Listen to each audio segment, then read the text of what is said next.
Hey guys, another new project in the shop. After talking with Aaron and Howard and all the guys that we have on the RC CarCast podcast, they'd all been talking about drifting and how much fun they've been having with it.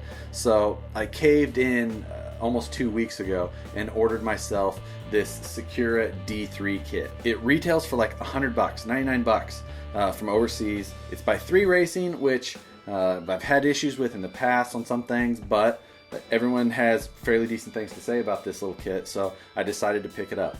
Now, I'm not a drifter. I really haven't drifted in the past.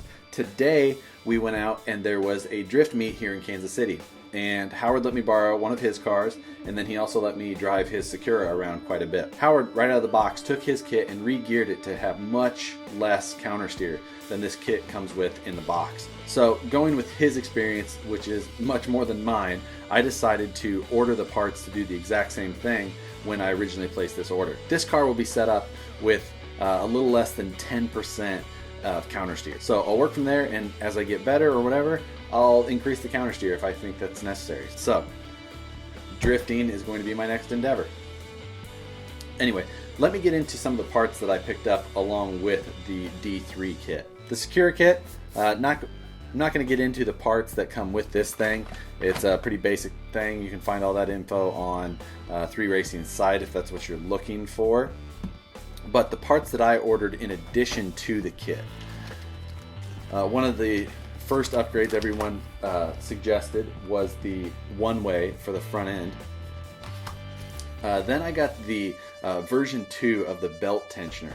Evidently the first one didn't have this, or it had something that didn't work nearly as well. So this is the V2 belt tensioner. I also have a couple of belts here, and those are for the gearing changes that I'm going to be doing. That front one-way changes the gearing, and then I'm going to move the stock front gear to the rear. I'm going to put this 14-tooth gear on the rear as well. Then the other 13-tooth gears will go in the rest of the car, not using that stock 22-tooth gear, something like that. And that will give me a much more toned down amount of counter steer, especially for a beginner like myself. Also picked up a CVD rebuild kit just because evidently those things can have some issues with coming out. I'll build them the same way I normally do with thread lock and things like that. Anyway, some of the other parts in addition to the kit, I ordered this Speed Passion motor and ESC combo when I ordered this same thing. I ordered this from RC Mart, and at this time this kit for the 13.5 3500 kV motor and ESC with programmer and everything was $49, so crazy cheap, and you know, should be suitable for this type of setup. Looking forward to seeing how that runs. For control wise, I'm going to run my Futaba 4PK, and with that I'm going to run the 614 FF-E. This is a small antennaless receiver, so no antenna to have to worry about or anything like that. And I don't expect I'm going to get anywhere near far enough away from this drifter to really need any extra range. So for the servo, I'm going to run the S9551. It's a coreless motor servo from Futaba. It's stubby. It's about half the depth of a normal servo. Biggest decision I had to make for this whole build was what body to run.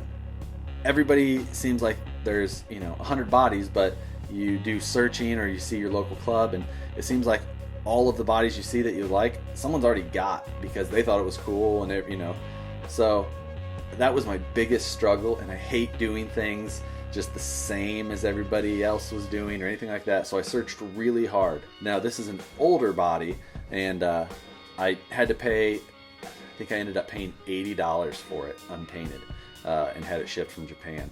It's a Yokomo body, and it is the Racing Trailer Head. Flat nose, semi-style racing truck. So that's what's going on in this thing, and I think this truck is going to look super cool. When I placed my order for the kit and all my option parts, I threw on a couple extra sets of wheels, having no idea what body I was going to run yet at that time. So I didn't know what offset or anything like that I was going to run. I just picked a couple of random sets of wheels.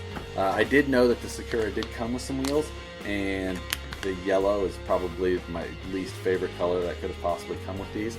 So right away I did not plan to run these. So I ordered a set of these MST wheels with some hard tires already mounted, and that's about all I knew about them at the time.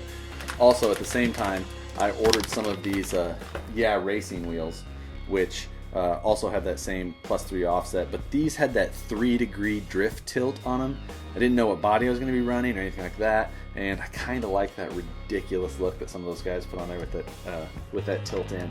So if I find a use for these, I'll run them. I don't know how that's going to look on a semi, so they might not find their way on the semi, but we'll see. I'll play around. I still have lots of time, and really looking forward to getting into some of the details of building a drift car. I've tried a lot of things in the past as far as other RC genres, some of the go fast stuff, the slash or a rustler, or things like that, and they were fun, but I didn't get into them that much because where my passion for RC is the heavy modifying, heavy personalization, and things like that, and I just didn't see that in those genres as much. While I know you can completely build those things with aftermarket parts, it still didn't grab me like some of these other genres are that mostly seem to revolve around scale looks of some sort. Anyway, that's my plan. Looking forward to this thing. Hopefully this project's a lot of fun. I'm sorry for starting another one without finishing any of those yet, but I promise I'll finish stuff soon,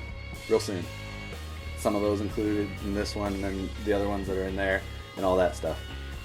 So hang around. Tell a friend about the channel. I'd really appreciate any referrals or anything like that. Having a lot of fun continuously building this channel. It's one of the most rewarding things that I've done in RC, and I really appreciate all you guys that help support this. So thanks a million. Check out the giveaways. First of the month, every month, I'm going to try and keep on a project update, including a giveaway. Right now it's January of 2014, so go check out the January giveaway video and get in on that. Love to give back a little bit, and maybe something drift related will be in the future. So that's all I got for tonight, guys. We'll see you very soon, and hopefully you're looking forward to seeing what this thing looks like when it's all done.